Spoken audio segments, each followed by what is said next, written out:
In a small restaurant, a black waitress named Nena Carter is looked down on and scolded by her manager in front of everyone after she drops a glass. She stays silent, enduring it all, just hoping to earn enough to pay for her mother's treatment. One night, she serves a father and his daughter, a stern man and a little girl in a wheelchair who hasn't spoken a word. When Na kneels to help the girl eat, the child suddenly speaks for the first time since the accident. The father is stunned, unable to believe what he's just witnessed. No one knows that he is the owner of the company that owns the restaurant. The next day, he returns not for dinner, but to change Nena's life forever. Before we go back, let us know where you're watching from and subscribe, because tomorrow I've got something extra special for you. The sound of shattering glass sliced through the ambient hum of river and rye like a blade through silk. Conversations halted mid-sentence. Forks paused halfway to mouths, and heads turned instinctively toward the source of the noise. There, near the center aisle, stood Nena Carter. Shoulders, tense eyes, wide lips pressed into a line that trembled only slightly. A water glass lay in jagged ruins at her feet, a thin stream of water crawling across the polished floor like it too was trying to flee the moment. She didn't speak. She didn't panic. She simply dropped to her knees and began gathering the pieces, her fingers moving with the weary precision of someone who's done this before more than once.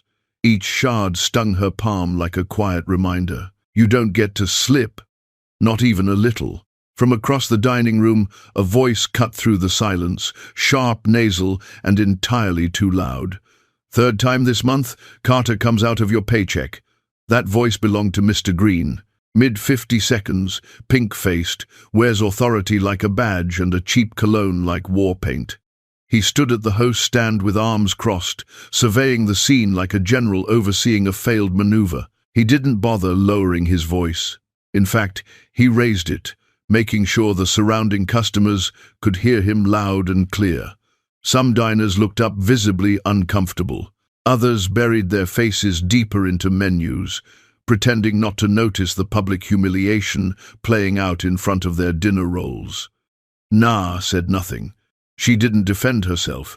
She didn't plead. Her silence wasn't agreement. It was survival.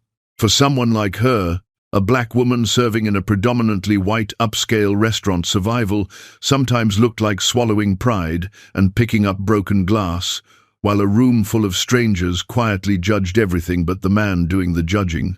She rose carefully, dropping the shards into the bin behind the bar, her hands red but uncut. She didn't meet anyone's eyes, not even the sympathetic gaze of Rosie, the youngest hostess, who watched from the corner with a W-ease. Mr. Green's eyes followed her as she moved back toward her section. There was something in his stare, not just irritation, but dismissal, like Nena wasn't just beneath him in rank, but beneath him in worth. The way he always said Carter, never missed Carter, or simply Nena, made it clear she was not one of them. Not in his eyes, and she never would be. By the time she reached her next table, the hum of conversation had resumed. The moment tucked away like so many others, forgotten by everyone but her, she took a deep breath and forced her shoulders back. She had no time for shame. Not tonight. Not when her mother was at home, likely struggling to finish dinner, possibly shaking too hard to lift a spoon. Na had set the food out before leaving, arranged the pills by the sink in a daily divider. But it wasn't the same. Her mum, Evelyn Carter, had always been the strong one, a nurse for 30 years until her body betrayed her in slow motion. Muscle weakness, poor coordination, speech that slurred on bad days. Doctors still weren't sure whether it was early-onset ALS or something rarer, more insidious, more expensive to treat. All Nena knew was that it was progressing and fast, and insurance didn't stretch far enough when it came to rare neurodegenerative diseases. She had no backup, no partner, no siblings. Just her and her mother in a 2-bedroom apartment with a leaky ceiling and a refrigerator full of borrowed time. The buzzing in her pocket was the familiar vibration of her phone. She stole a glance when she ducked into the employee station. A text from her mum's elder care app, * evening meds due. Not marked as taken. *, a pit formed in her stomach. She sent a quick voice note. Hey ma, just checking in. Remember to take your pills. I'll call on my break. Okay. She added a heart emoji, not because she was the emoji type, but because Evelyn had said once that the little red heart made her feel like Nina was closer, safer. Green walked past the station and smirked. We texting our boyfriends now. Carter or just scrolling GoFundMe again? She didn't flinch. That was the real win, wasn't it? Not showing the twitch when someone meant to cut you. She just turned to him, voice calm. But even just checking in on my mother, he scoffed.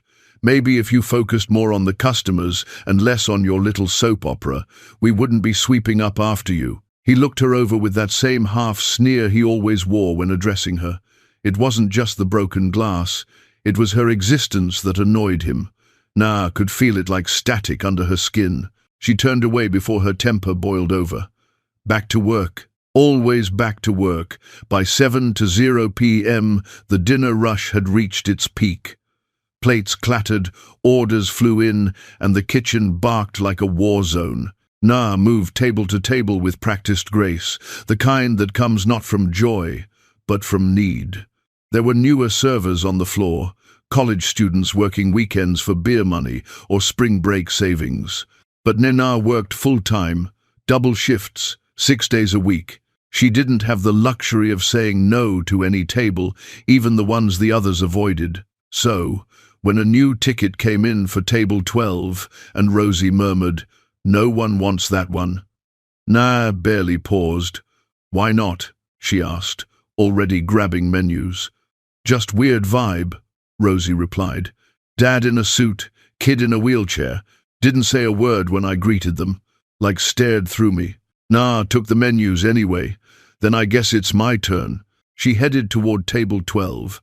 Her steps, even her expression calm, the same way she'd walk into a hospital room during her brief shining days in med school. Because people don't stop being people just because others get uncomfortable around them. As she approached, she saw them clearly. The man, white, mid-40s, well-dressed, but not flashy, sat straight-backed, hands folded in his lap, eyes scanning the room like he didn't trust it. Next to him, a young girl, maybe 10, sat in a sleek, modern wheelchair. Long blonde hair framed her pale face, but she wasn't looking up. Her shoulders were tight, arms locked on the chair. There was a stiffness about her, not just physical, emotional, like she was braced for something. Nah smiled gently. "Good evening. I'm Nana. I'll be taking care of you tonight." The man looked up first. His eyes were pale and sharp, but not unkind. He nodded. "Thank you. I'm Daniel. This is my daughter, Lily." Lily didn't respond, didn't even lift her head. "That's a lovely name," Nena said softly, directing her attention to Lily's bent frame, but not forcing it. She crouched a little to lower herself, not dramatically, just enough to be on the same plane. "Lily, I brought 2 menus, but I can read anything out loud if it's easier." Still nothing, not even a blink. Nah glanced at the father, who offered a small, tight smile, the kind that said, "We're used to this." She continued, unfazed. "I'll give you 2 a few minutes to settle in. I'll bring water and a lemonade. Let me know if you prefer something else." She turned to go, and just before she reached the drink station, she heard the smallest sound, a breath, a whisper, barely audible. It came from Lily. Nah didn't turn. She just smiled to herself. She'd heard it, and more importantly, she'd felt it. Nah didn't turn around when she heard the whisper. She didn't need to. She recognized the weight of silence breaking the subtle shift in energy. The way a moment that once felt still suddenly seemed alive with possibility. She'd spent years studying that kind of change in textbooks, yes, but also in hospital corridors, in therapy sessions, with scared children in the long, aching hours at home, helping her mother relearn how to button a blouse. Sometimes the smallest sound was everything. So, she kept walking, let the moment breathe, and only glanced back when she reached the service station to pour water into 2 clean glasses. From the corner of her eye, she saw it. Lily's hand resting lightly on the edge of the menu, her fingers spread like she wasn't sure whether she was reading it or holding it for comfort. Na selected a strawberry lemonade, added a bendy straw, and placed both drinks on her tray with the kind of care one usually reserves for fine china. It wasn't just about service. It was about saying without words, "I see you, you matter, and I'm not afraid of your silence."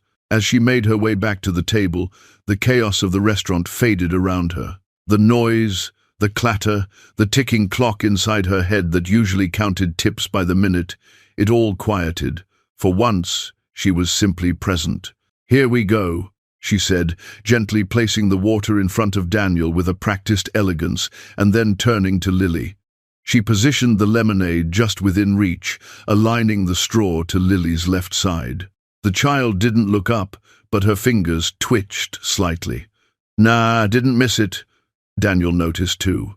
"She's right-handed," he said quietly, almost in apology. "I know." "Nah," replied with a small smile, but her right shoulders locked, forearms tight. "She might be favoring her left for now. Just a guess." Daniel raised an eyebrow. Not accusatory, but curious. "You a nurse or something?" Na shook her head. "Just familiar." That was all she said, but Daniel studied her a moment longer, as if weighing whether to ask more. He didn't. Turning to Lily, Na lowered her voice just a touch, smoothing it like a well-worn page. "My mum struggles with her right side too. Different reason maybe, but I've seen how frustrating it is when your brain says do it, and your body just won't." She paused, giving Lily time to process or ignore. "Still, last week, she picked up a grape with chopsticks. Took months, but she did it. We celebrated with too much ice cream." Something flickered across Lily's face. Not a smile. Not yet. But the smallest twitch near her lips, like her muscles remembered how to shape one. Na didn't press. Instead, she leaned slightly closer, not in a hovering way, but to speak just to Lily. "You don't have to talk to me if you're not ready, or ever. But just so you know, I picked that lemonade because it's the right kind of sweet, not the kind that makes your teeth ache, the kind that feels like a good day, rare but worth waiting for." Lily's fingers curled lightly around the straw. Na stood. "I'll give you both a few minutes with the menu," she said to Daniel, who nodded once, still watching her with that analytical gaze. Not cold, but distant, like someone taking mental notes they'd never write down. "Let me know if anything feels overwhelming. We can take it slow." As she stepped away, her mind drifted briefly back to the hospital corridors she used to walk in her white coat, back to study sessions filled with anatomical drawings and case studies, back to the way her professors had said she had a gift for bedside manner. She hadn't thought about that in a while. Not since she traded her stethoscope for an apron. Behind the bar, Rosie gave her a sideways glance. "You took 12, she whispered. "That kid hasn't said a word to anyone all night." Na poured 2 Diet Cokes for another table, her expression unreadable. Maybe she just hasn't had someone talk to her like a person instead of a diagnosis. Rosie blinked. "Wait, you think she's doesn't matter what I think?" Na said softly. "Matters what she needs."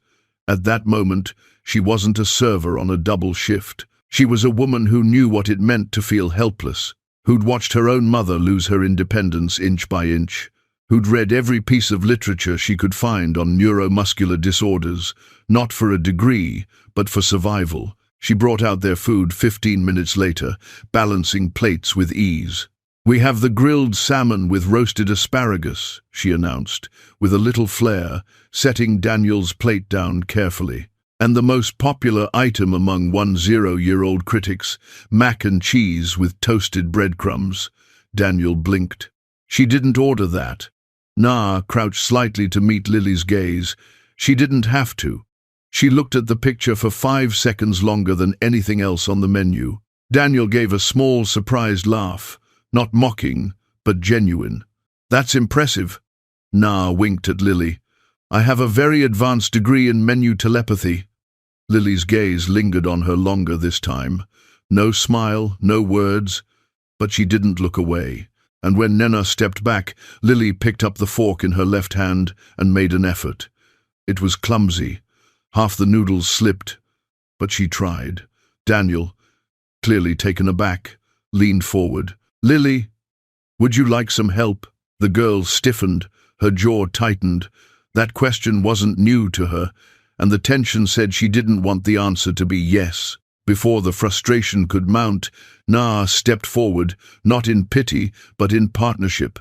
Mind if I show you a trick? She asked gently. Lily hesitated, then nodded very slightly. Na pulled over an empty chair, sat beside her, and picked up the fork. She demonstrated slowly.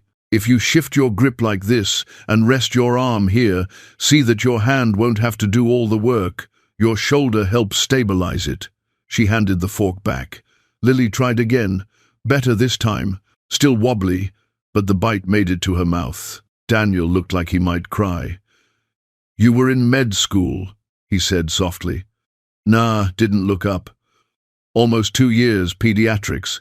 Had to leave when my mom got sick. Lily took another bite, and then another, and then to Na's quiet astonishment spoke.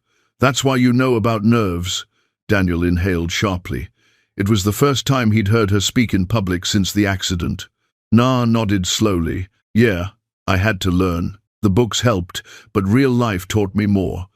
My mom's body forgot how to move, but her mind's still brilliant. We just had to find new ways to talk to it. Lily looked at her own hand. Mine forgot too. No, Na said gently. It remembers. It just has to take a different road now. The girl stared at her for a long moment. I used to draw, but now I can't. Na smiled. Bet you can, maybe not the same way, but there's more than one way to make something beautiful. A tiny nod, a crumb of hope, and for the first time, a faint glow of something more than pain in Lily's pale face.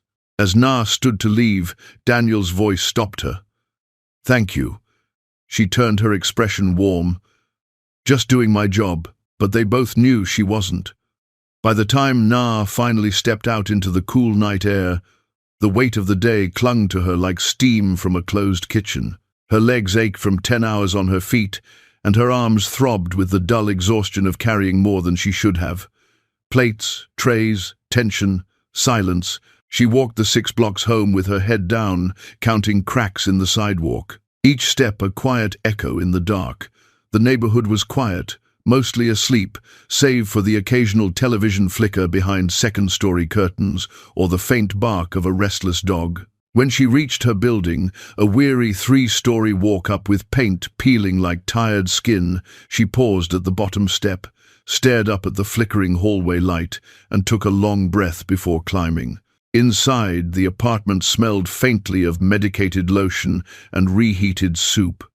Her mother's bedroom door was ajar, and the low hum of the portable fan covered the light rasp of snoring. Evelyn Carter, once a sharp-witted nurse with a no-nonsense stare and an unshakable work ethic, now lay curled on her side, her hand still loosely gripping the remote that had fallen across her blanket. One leg twitched slightly in her sleep, as if chasing something she used to outrun. Na didn't turn on the light. She stepped quietly into the room, adjusted the blanket over her mother's shoulder, then tiptoed to the kitchen, where a post-it note marked the date. Wednesday, 8 p.m. meds. The pill organizer sat beside a cup of untouched chamomile tea, and the Wednesday night compartment was still full. Na didn't sigh. Sighing was for people who expected more. Instead, she poured a glass of water, shook her mother gently, and waited as Evelyn blinked awake. Her voice was slurred but familiar, tinted with apology and weariness. "Did I miss them again?" Na smiled softly. "Just fashionably late. Let's fix it." She helped her sit up, supported her back with the worn pillow they used for moments like these, and waited while her mother swallowed. It took longer than it should have. Na's hand remained steady throughout, Later, once her mother had drifted off again, Na sat at the small kitchen table, her knees drawn up, her arms folded around them like a child seeking warmth. The refrigerator hummed behind her. Bills were pinned to the freezer door with a chipped magnet from a health clinic. Most of them were past due. Some of them didn't even feel real anymore.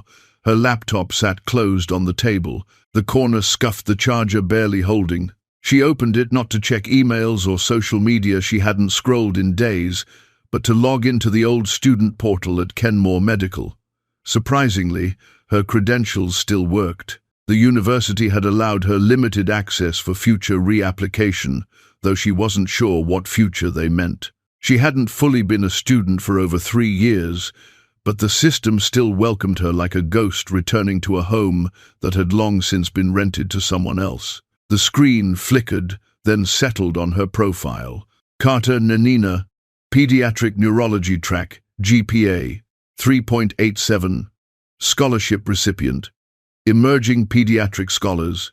The words looked like they belonged to someone else now, someone whole, someone untouched by insurance denials and manager insults.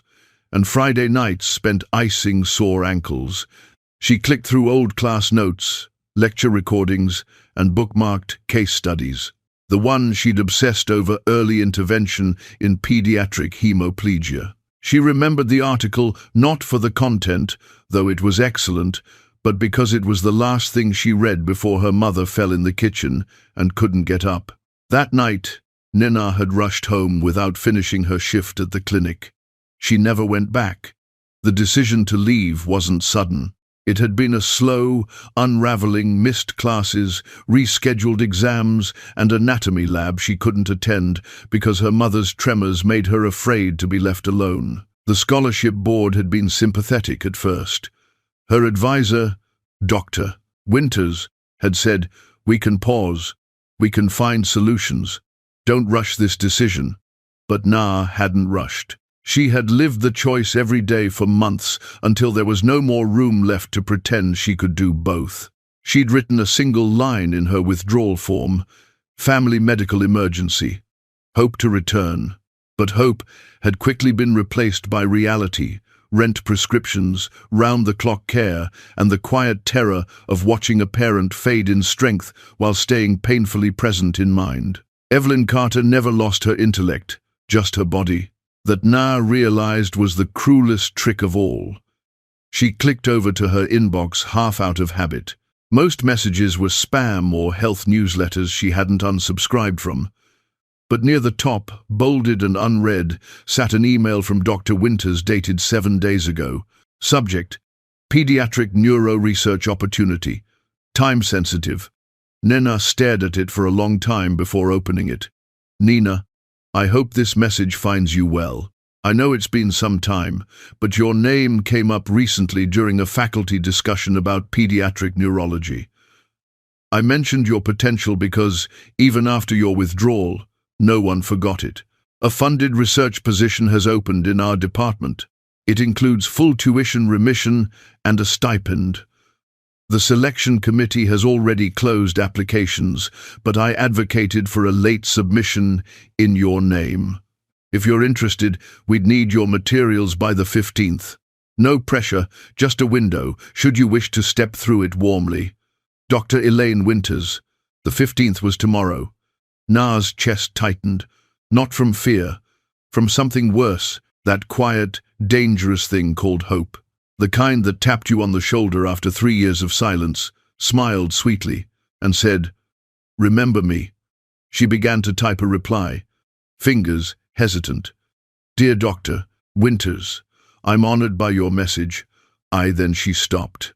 She thought about her mum, about the schedule pills at 8 a.m., 2 p.m., 8 p.m., the physical therapy sessions twice a week, the falls, the small victories, the fact that Evelyn's insurance barely covered generic medication, let alone the cost of someone to help while Na was at class or lab, even if Dr. Winters reopened the door.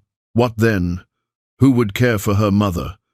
Who would pay rent, drive to appointments, fight with billing departments that kept misplacing codes? She closed the email draft without deleting it. Then slowly she opened another tab and typed hemiplegia in children into the search bar. She scrolled through medical diagrams, therapy approaches, caregiver tips.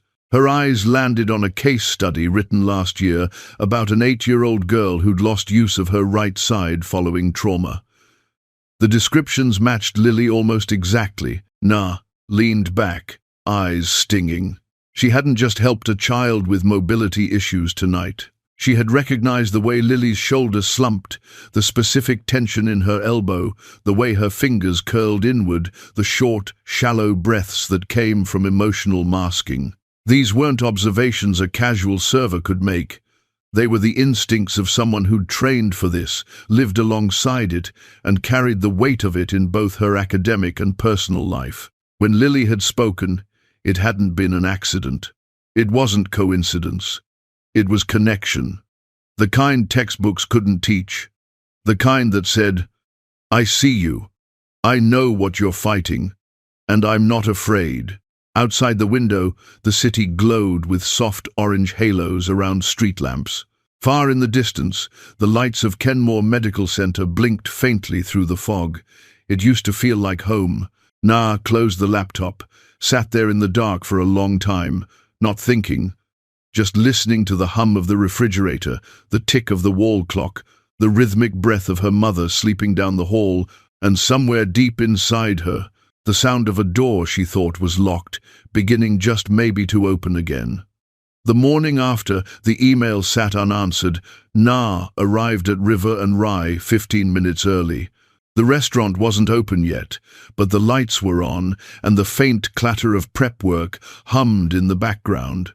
The air smelled like bleach and flour and cheap syrup, familiar grounding. She moved past the hostess stand, nodded at Enrique, the line cook, and made her way to the back, where the new weekly schedule had just been taped to the wall outside the break room. She glanced at it out of habit, expecting to see the usual 5 dinners, 2 lunches. Reliable, predictable, barely enough, but consistent. What she saw instead made her heart knock twice against her ribs. 3 shifts, just 3, and none of them the high-tip weekend dinners she relied on to cover her mother's meds. She scanned again, thinking maybe it was a mistake. Maybe there was a second page. But it was real, clear as daylight. 3 shifts, and one of them a Tuesday lunch, where the restaurant barely pulled in enough customers to break even. Behind her, she heard the oily voice before she saw him. "Problem with the schedule, Carter. Mr." Green emerged from his office with a coffee cup and a condescending smirk. He didn't look up from his phone, didn't stop walking. Nah, turned to face him. "I've been working the weekend shifts for over a year," she said, her voice calm but edged with disbelief. "This cuts my hours in half." Green shrugged. "We're overstaffed. Had to make some changes. You gave Kayla 4 extra shifts." Nah countered, keeping her tone even. "She just got here 6 months ago and missed 2 last week." He finally looked up, smug and unbothered. "Kayla's trying to make rent." Nah blinked. "She lives with her parents. She said she's saving for a trip to Coachella." Green's eyes narrowed. The smile fell away, replaced by something flatter, colder. "This isn't personal," he said, but his voice made it clear that it was. "And this isn't a charity. I don't schedule based on sympathy. I schedule based on efficiency and attitude. Maybe check yours." Nah stared at him, stunned by the audacity. But she didn't push. She knew better. With men like Green pushing only gave them another reason to swing. Behind them, Kayla breezed in, sipping an iced coffee the size of her head, and barely glancing at the schedule before chirping, "Oh my God, I got Friday night. That's like my lucky section." She caught sight of Nena and gave a half smile. "Don't worry, girl. Maybe next week." Nah said nothing. She walked past them, both eyes on the floor, heart pounding. Her hands were already doing the math. 3 shifts at minimum wage, plus tips less reliable now than ever. Rent, insurance, prescriptions, gas. Food. The numbers didn't add up, and they hadn't in months. She'd just been patching holes with grit and prayer, and now the patches were splitting. Her section that night was by the back corner near the bathrooms and the kitchen door, a dead zone for tipping, low traffic, high complaints, and always the last to get cleared. She knew what it meant. She wasn't being cut entirely.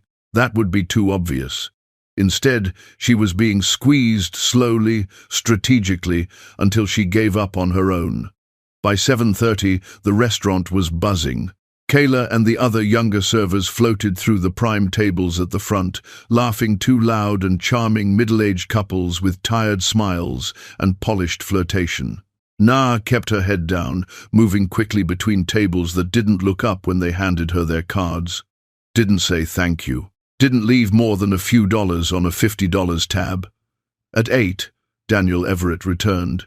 He came alone this time. No Lily beside him. Just a man in a suit, seated at a quiet booth near the bar, hands folded, eyes calm. He didn't request Nana, didn't make a scene. He simply watched quietly, intentionally. Na saw him the way you see a fire escape in a burning building. Noticeable, but too far to matter yet. She nodded when their eyes met briefly and continued her rounds. What she didn't know was that he had chosen that table for a reason. From there, he could see the whole restaurant, the flow, the hierarchy, the inequity. He watched Green hover around Kayla's tables like a peacock, laughing too loudly at her jokes, adjusting the thermostat when she pouted about being cold. He watched Na carry double trays into the back without anyone offering help. He watched her apologize for things that weren't her fault, watched her fold napkins while her section sat empty, ignored. And then he watched Green walk up to her and gesture toward the back office with a tilt of his head that said, "Asterisk now." Na followed. Of course she did. She always did. Inside the cramped office, the air smelled like stale coffee and bitter power. Green sat behind the desk and didn't invite her to sit.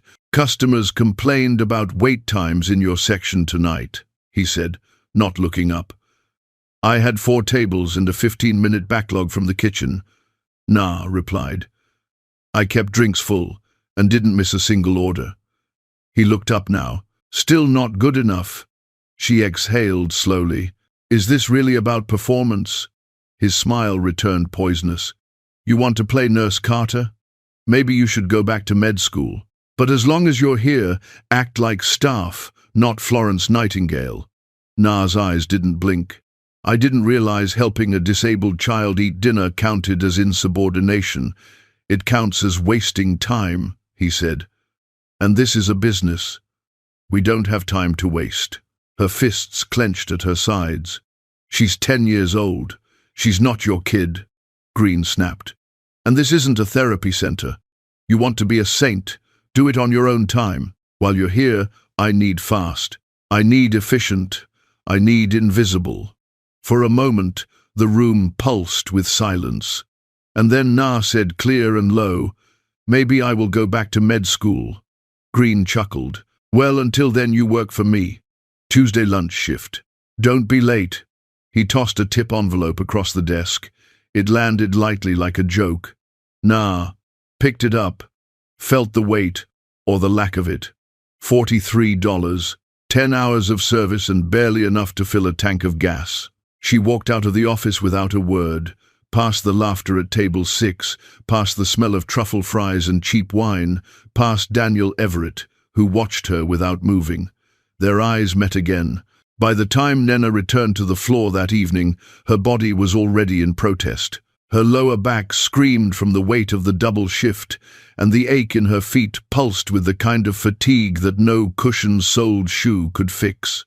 The corner section where she'd been reassigned, the one nearest the bathroom and the swinging kitchen door, was dimly lit, drafty, and frequently forgotten by both staff and patrons. It was a place where tips went to die, where tables sat too long without drink refills, and where customers left more annoyed than full. But Nena didn't complain. She never did. Not because she was a pushover, but because she knew the cost of resistance when you were already standing at the bottom of the ladder. She moved through the dinner crowd like a current under the surface, calm, controlled, but always carrying weight. It wasn't until she reached the edge of her section that she noticed them again. Seated quietly at table 17, near the restroom hallway and far removed from the ambience of the central dining area, were Daniel and Lily Everett. They hadn't asked to be seated there. No one ever did, but that's where they had been placed almost certainly by Green's passive design. A wealthy man and his disabled daughter tucked neatly into the restaurant's blind spot. Daniel didn't seem bothered. In fact, he looked as if he'd chosen it himself, settling in with a kind of stillness that unnerved the noise around him. He sat back in his chair, eyes steady, one arm resting on the table. Lily sat beside him, shoulders curved inward, her hands in her lap. Her long hair fell like a curtain over one cheek, hiding half of her expression. But Na didn't need to see her face to feel the tension rolling off her small frame. Na paused before approaching. Something about their return felt deliberate, though she didn't know why. Last time, Lily had barely spoken. But tonight, there was something different. Not louder, not clearer, just different. As she walked up to the table, she smiled gently, her voice a soothing thread in the chaos of clinking glasses and sizzling pans. "Welcome back," she said, addressing them both equally, as if no time had passed and no memories had lingered too long. "I'm glad to see you." Daniel nodded, his expression unreadable. "We enjoyed our meal last time. Thought we'd try our luck again." Before Na could respond, a quiet voice drifted from beneath the blonde curtain. "Mac and cheese."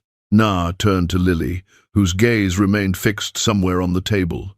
The girl's fingers twitched slightly, tapping a rhythm only she could hear. Na didn't miss a beat. "Excellent choice. Our chef made a fresh batch this afternoon. 3 cheeses, buttery crumbs on top. I'll make sure it comes out just right." Lily didn't respond, but her hand stopped tapping. Daniel ordered grilled salmon again, his tone soft, but Na sensed he was watching her with more focus now. Not scrutiny, something closer to curiosity, like a man trying to understand a language he hadn't heard spoken in years. 15 minutes later, the mac and cheese arrived, golden, steaming, perfectly portioned. Na placed the plate in front of Lily, careful to align the fork to her left side without making a show of it. Daniel received his meal with a polite nod, but his attention quickly returned to his daughter. At first, Lily made no move. She stared at the food like it was a test she hadn't studied for. Then, slowly, she reached for the fork with her left hand.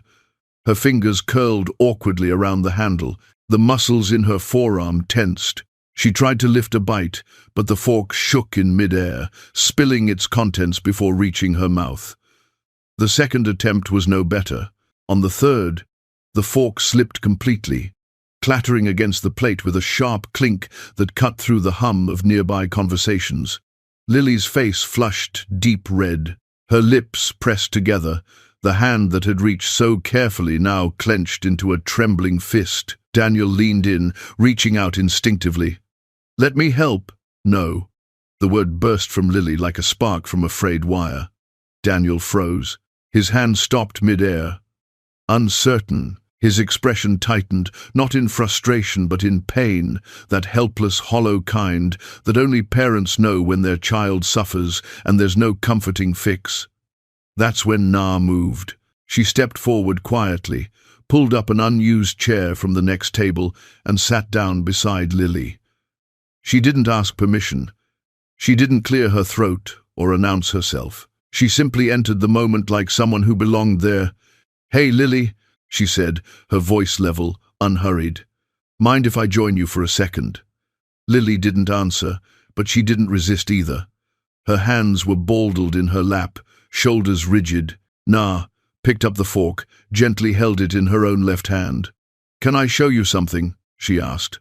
Again, no response. Na continued. "Anyway, see, sometimes when our nerves get scrambled up, our hand forgets how to listen to our brain. But the brain, It doesn't stop trying. It just looks for a new path, like when a street's blocked and the GPS routes you. Still the same destination, just a different road. She demonstrated slowly, guiding the fork into the dish, using her own shoulder and wrist as leverage. Try tucking your elbow close to your side and resting your arm on the table like this. It helps with control, less shaking. She handed the fork back. Lily hesitated, then mirrored the position. Her grip was uncertain, but more stable. She scooped a modest bite of macaroni, raised it slowly, steadily into her mouth. It landed. Her jaw worked carefully as she chewed. When she swallowed, she looked at Nena, not fully, not square in the eye, but enough. A single smile flickered across her lips, small, hesitant, beautiful. It lasted only a moment, but for Na, it was enough. For Daniel, it was shattering. He didn't speak. He didn't move. He sat, frozen eyes on his daughter's lips, parted slightly as if caught mid-prayer. Something behind his gaze crumpled, not from sadness, but from sheer awe. He had brought Lily to therapy, to specialists, to in-home tutors, and none of them had done what this tired server, this former student in worn-out shoes, had done in less than 10 minutes, given his daughter back her own power. Lily took another bite, this one on her own. No help, no spill. "I had an accident," she said suddenly, quietly. Na didn't flinch. "I know. My mum was there too. She didn't make it." Na's heart pulled hard in her chest. She nodded gently. "I'm really sorry, Lily. That's a big thing, too big for someone your age. Or any age." The girl looked at her fork, then at her hand. "I used to draw with my right. I can't anymore." "Well," Na said, smiling softly, "drawing with your left makes you twice as impressive. Most people can't draw with either hand." That earned a breath of a laugh, not full-throated but real. Na rose slowly. "I should check on my other tables. You two enjoy the mac and cheese." As she turned to leave, Lily's voice stopped her again. "Will you be here tomorrow?" Na paused, then looked over her shoulder. "If I'm lucky." She disappeared into the crowd, but Daniel's eyes followed her long after she was gone. He didn't know her story yet. Not all of it, but he had seen what mattered. He had watched his daughter come back to life just a little, because one woman saw her not as broken, not as delicate, but as worthy. And for the first time in 18 months, he didn't feel hopeless. He felt something dangerous. He felt hope. By the time the morning sun edged over the skyline, casting long, golden streaks across the chipped pavement outside Nena's apartment building, she was already awake. She hadn't really slept, not after the night she had.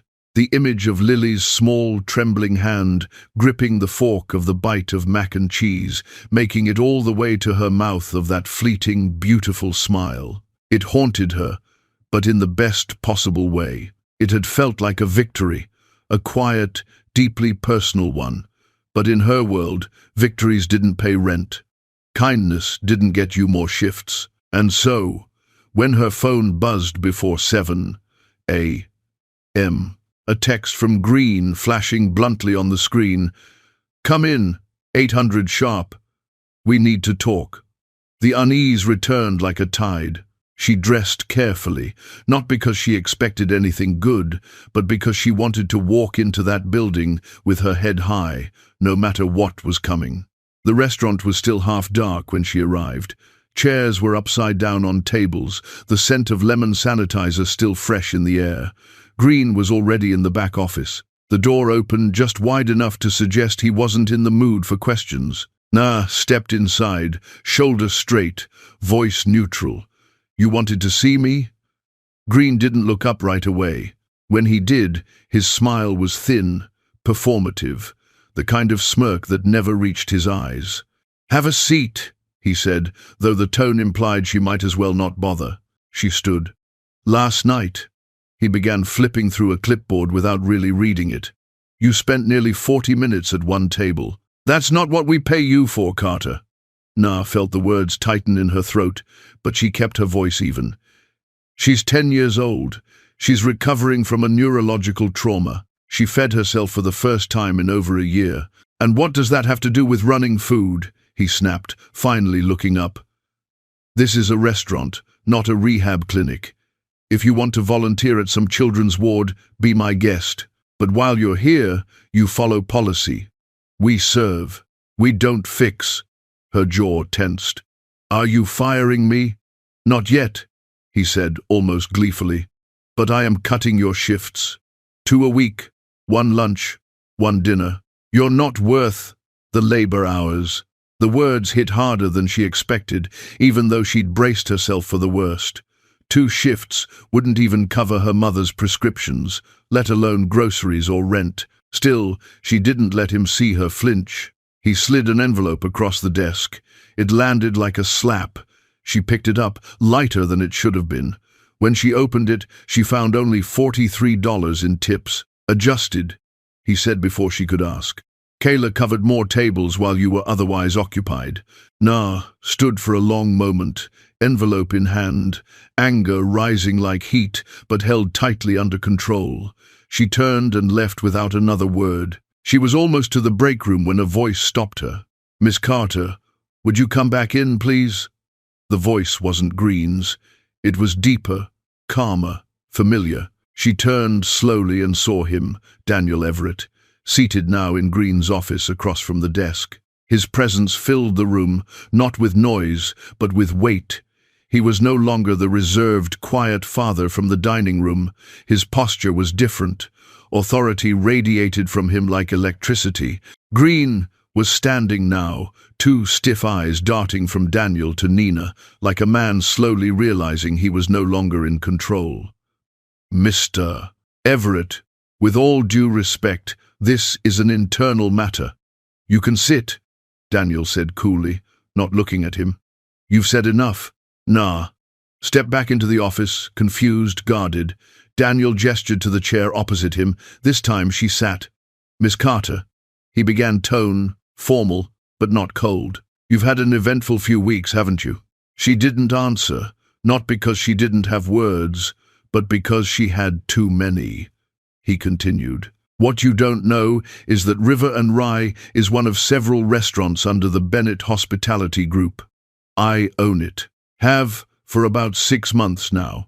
Until recently, I hadn't paid this location much attention, but reports came across my desk, numbers not lining up, employee turnover, customer satisfaction dipping despite solid traffic.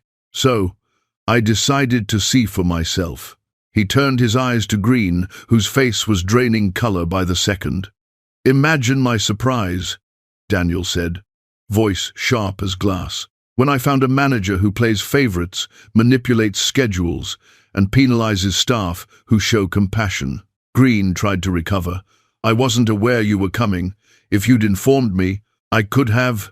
You would have staged it, Daniel interrupted, cleaned it up, hidden the rot, but what I saw was honest, raw, and deeply disappointing.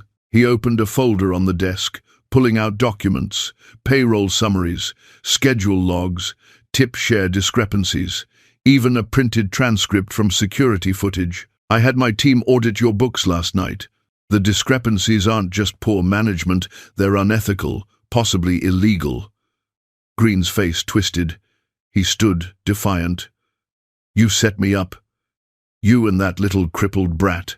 The room fell into an unnatural stillness. Daniel rose slowly. His voice, when it came, was low but deadly. That child is my daughter, and you just insulted her. 2 security staff stepped into the doorway, as if summoned by instinct. Daniel didn't even look at them. Mr. Green, you are hereby terminated from all positions within Bennett Hospitality. Effective immediately, you will surrender your keys, company access, and any remaining documentation before leaving this building.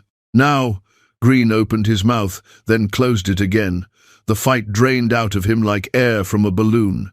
He nodded once tight and bitter, and walked out, flanked by security. The silence that followed was thick. Nah sat motionless, unsure if she should be stunned, relieved, or terrified. Daniel turned to her again. His expression softened. I didn't come here just to fire someone, he said. I came to thank someone. He slid a smaller envelope across the desk. She opened it. Inside was a clean copy of her old resume, the one from medical school, and a business card with his direct line. I know who you are, Miss Carter, not just from last night. I made some calls, looked into your academic records, your work with children, your withdrawal letter. I understand what you gave up.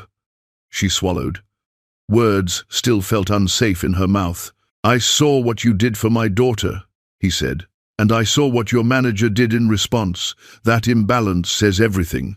He leaned forward. I'd like to discuss a new role, not as a server, but as someone who belongs in a place that values your mind and your heart. My office tomorrow morning, if you're willing.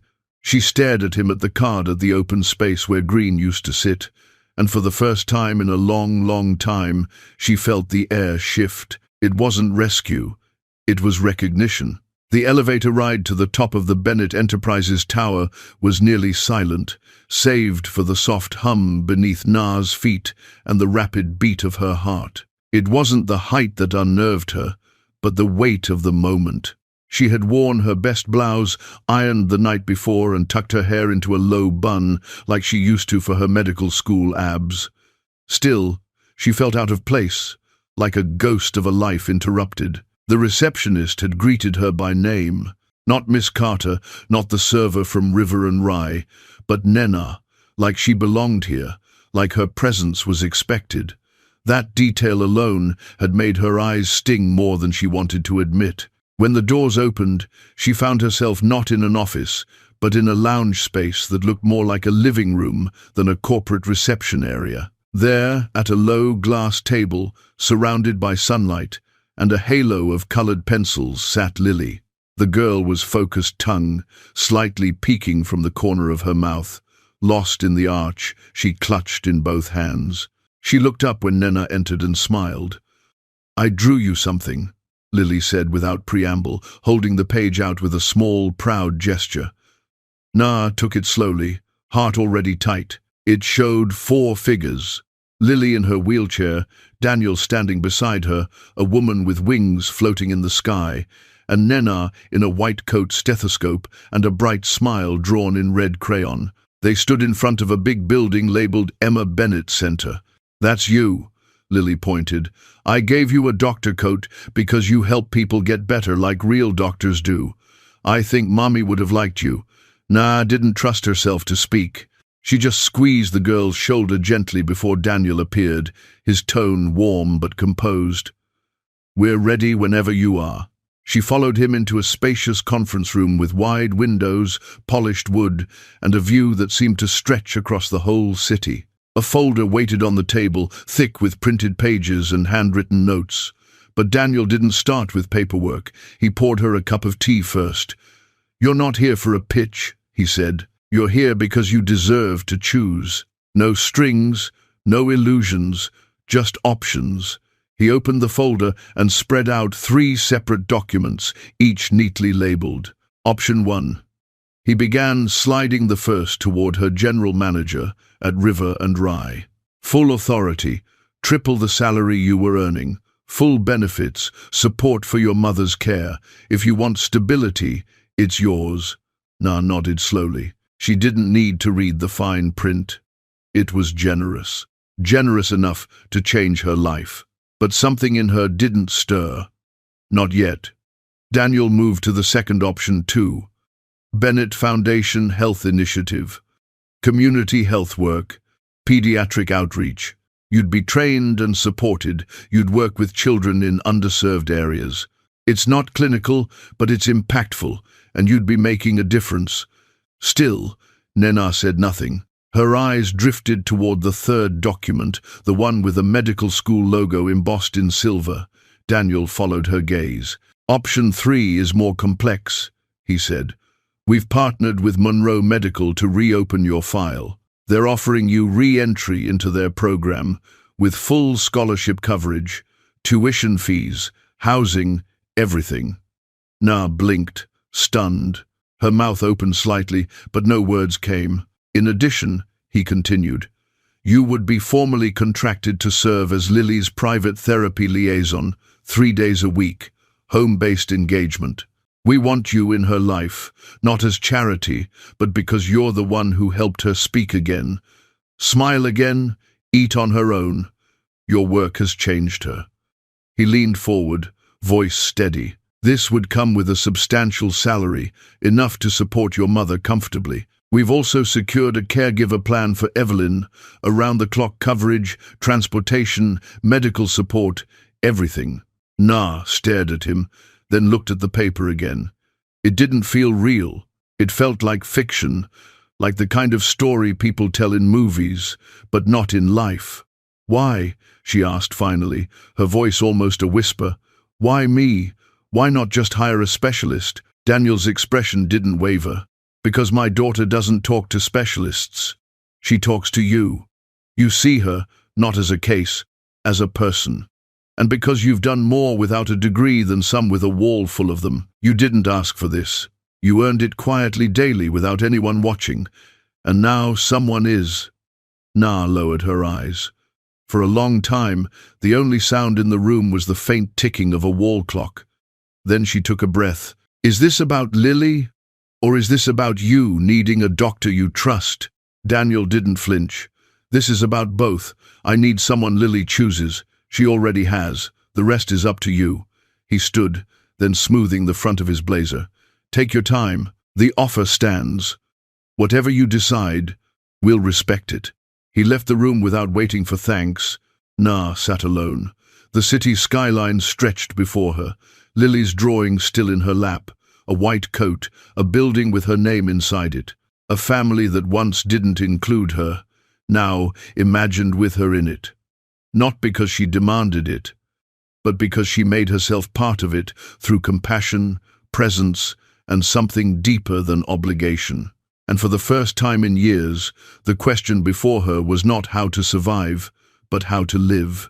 The apartment was quiet when Nena stepped inside, the kind of quiet that held its breath.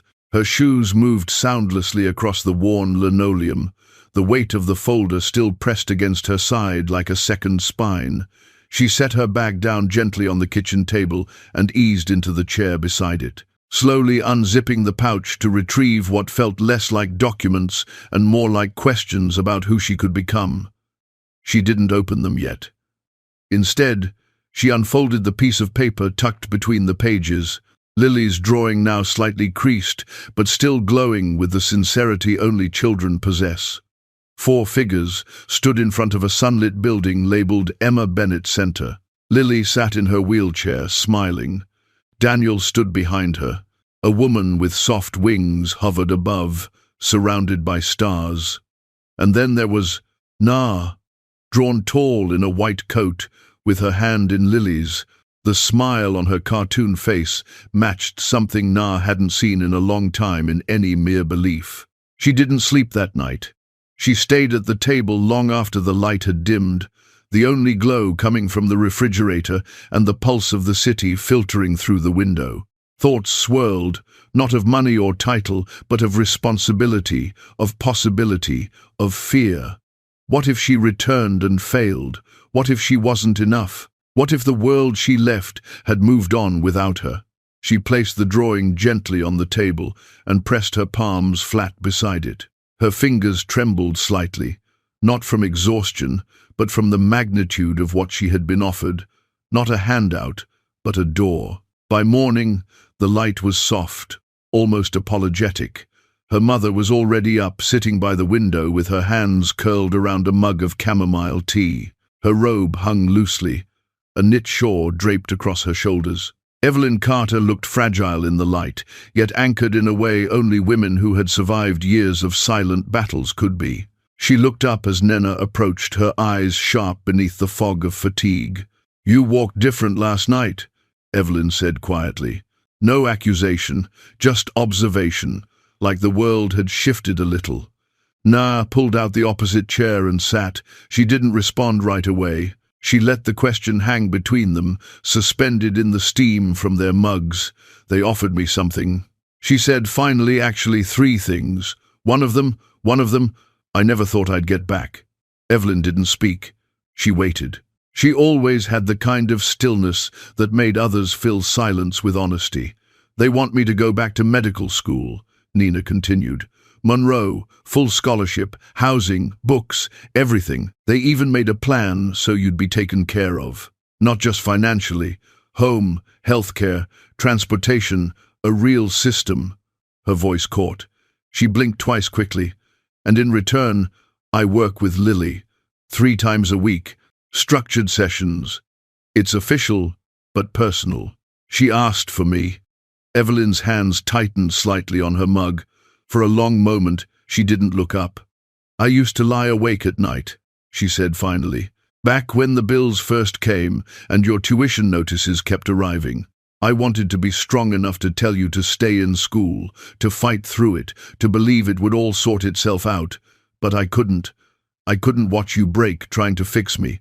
Na opened her mouth to protest, but Evelyn raised a hand.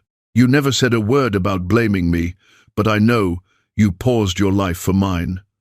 And now," she took a long breath, "now you have a door. And if you don't walk through it, baby, I will carry that guilt forever."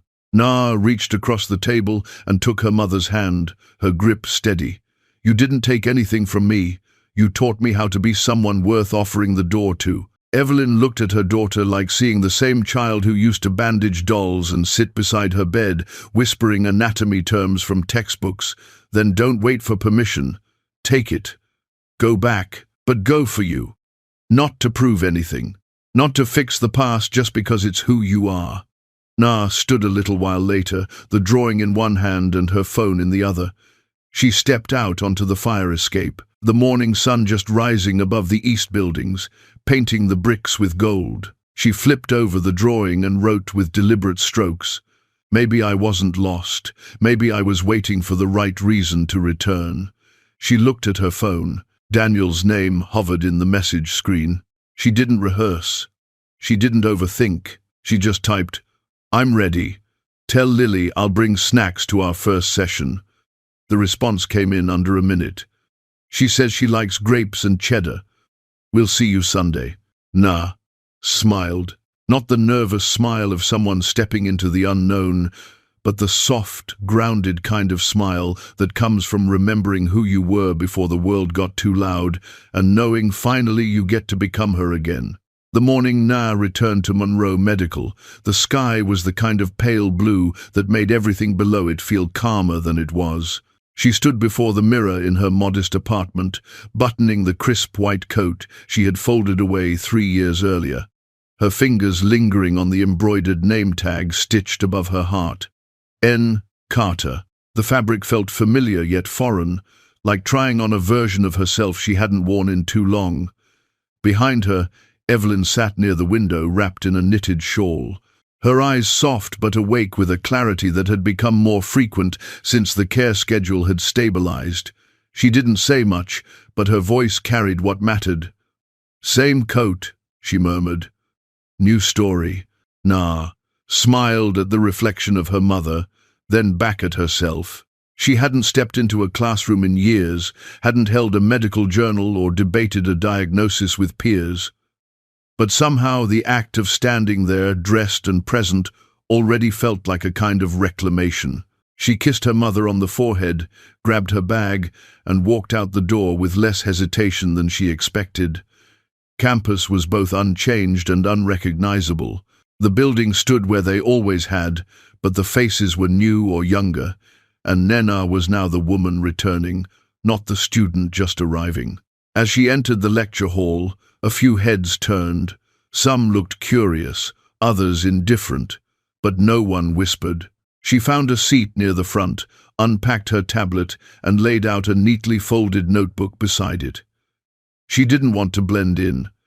She wanted to earn her place all over again. "Doctor." Winters entered moments later, her presence as commanding and understated as Nena remembered. Her gaze scanned the room, landed on Na briefly, and with the smallest of nods continued. "Today," she said, "we begin not with a diagnosis, but with a story, because the brain is not only chemistry, it is memory response adaptation. And if you forget that you're not practicing medicine, You're managing symptoms. Na wrote each word not just because it would be on the exam, but because she knew it to be true. She had seen it in Lily's eyes. She had seen what happened when someone spoke to the person behind the condition. That was where healing started. Later that week, Nena knocked gently on the door of the Bennett townhouse. A staff member opened it, welcomed her in, and guided her to the living room, where Lily waited at a low table marker spread everywhere and a smile already forming. "You came?" The girl beamed. Na smiled back. "Of course. I did. I brought snacks too." They settled in for their first session, which wasn't structured like a clinic, but flowed like a conversation. Lily responded better that way. They began with simple grip exercises disguised as art, then posture training while building a tower of cards. Daniel passed through the room once or twice, but said nothing, only watching from a distance, eyes soft, with something that looked like hope. The dual life became Na's new rhythm. Mornings were lectures, labs, and study sessions.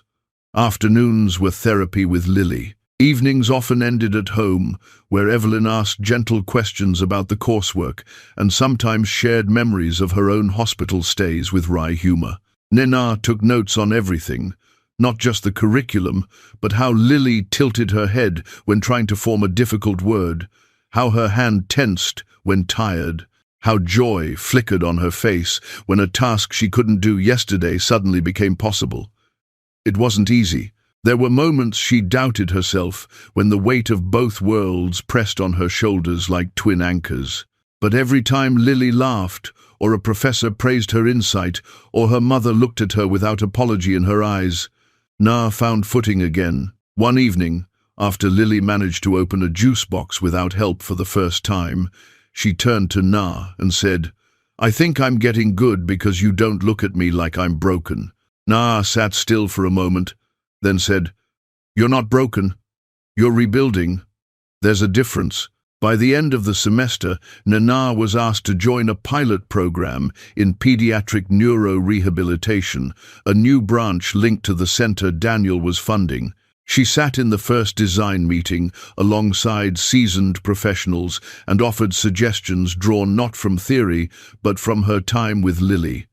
And when Dr. Winters introduced her to the group, she didn't say, "This is Nina Carter, re-enrolled medical student." She said, "This is Nena Carter, the reason we're building this program with new eyes."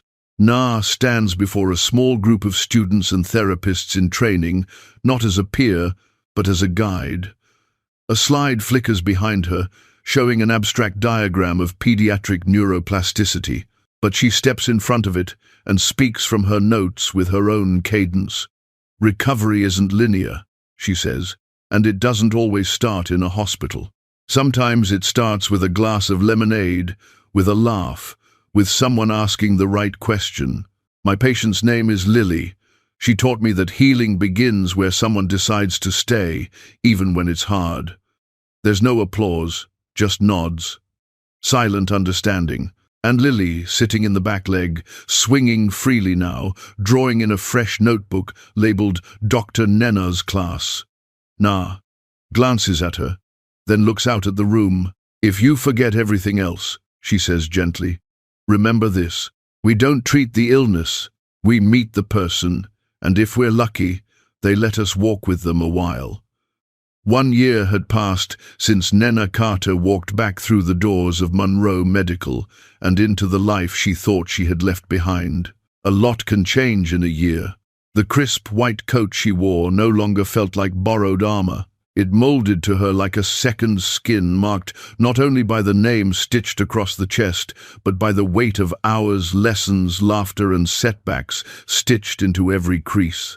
The Emma Bennett Center for Pediatric Neuro-Recovery now stood 3 blocks from the hospital, a facility unlike any other in the state. Bright murals lined the walls, many drawn from sketches by Lily herself, showing children with wheelchairs turning into rockets, walkers into wings. The building was filled with light, real and symbolic, and it hummed with energy that didn't feel clinical. It felt alive. That morning, Na stood just outside the main therapy wing, watching through a glass panel as a small group of new interns took notes. She recognized the nervous way one of them clutched their pen, eyes wide and weary, like someone trying to pretend they belonged. She had stood exactly like that once.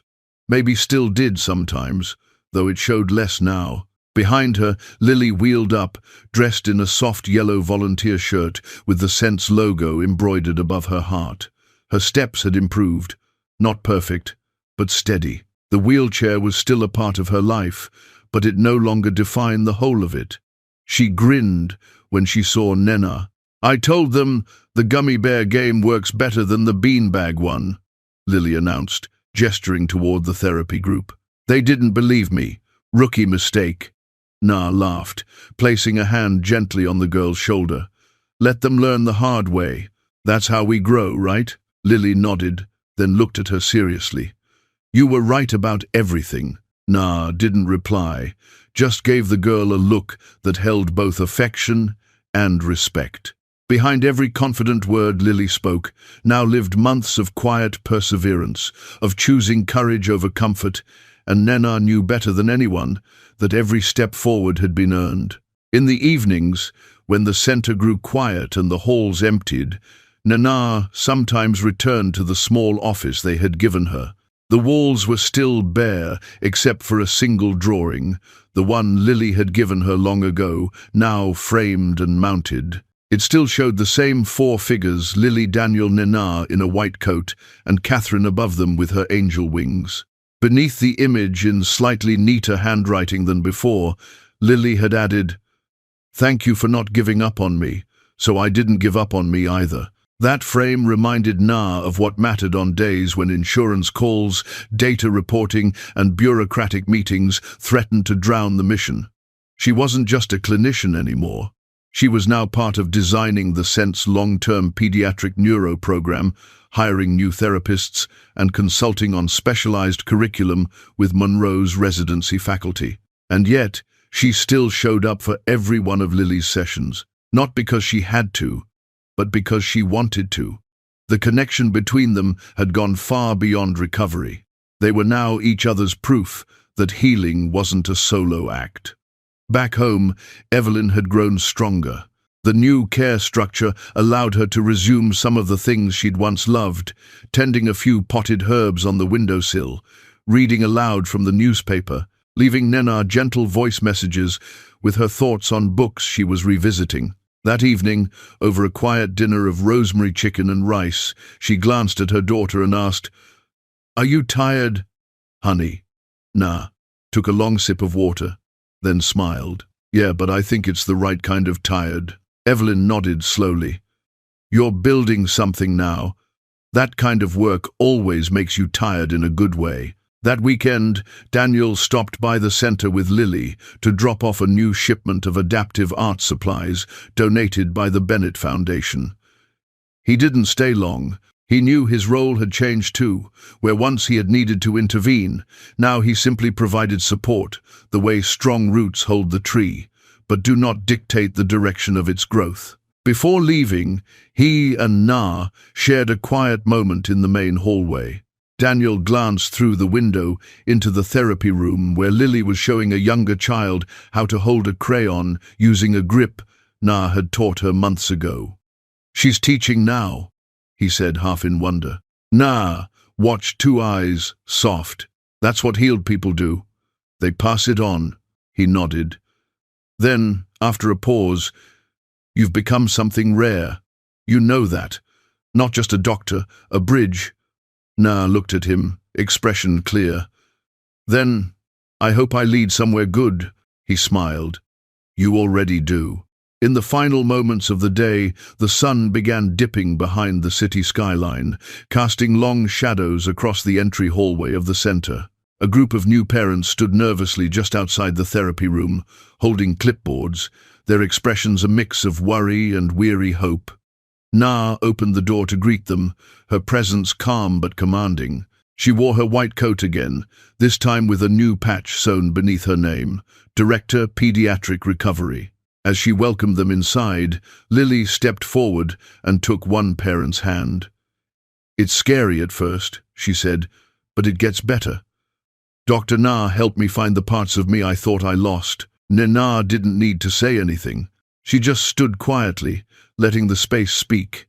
Healing didn't always begin with treatment. Sometimes it began when someone saw you, stayed with you, and helped you imagine more. That's what Nena had become. A presence, a path, a reminder that even lives interrupted could find rhythm again, and that sometimes the most extraordinary journeys begin not with a grand gesture, but with a small, steady promise to keep showing up. One person, one session, one step at a time. Join us to share meaningful stories by hitting the like and subscribe buttons. Don't forget to turn on the notification bell to start your day with profound lessons and heartfelt empathy.